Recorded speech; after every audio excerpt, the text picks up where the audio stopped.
hacer con esta locura de amor que tanto me tortura?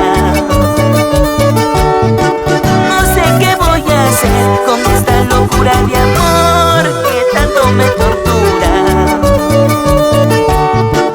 Quisiera olvidarla, borrarla de mi mente. No puedo, más y más la quiero.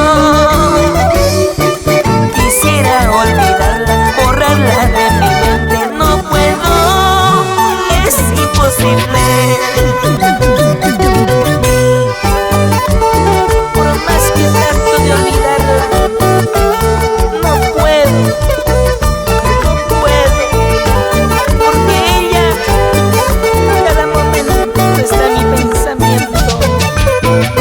¡Ay, vida! Tengo una locura de amor que tanto me tortura. Tengo una locura de amor que tanto me tortura.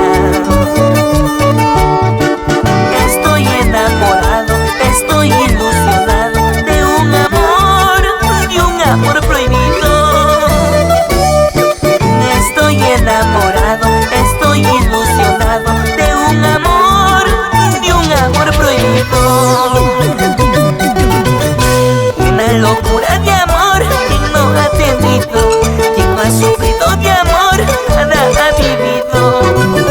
Una locura de amor, quien no ha tenido, quien no ha sufrido de amor, nada ha vivido.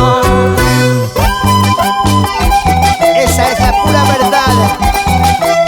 Quien no ha sufrido, nada ha vivido, nada ha aprendido.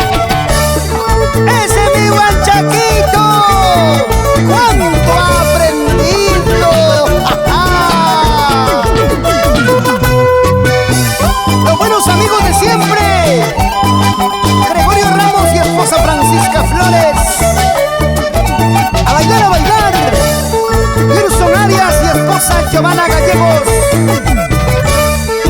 Los Guanchaquito Lovers.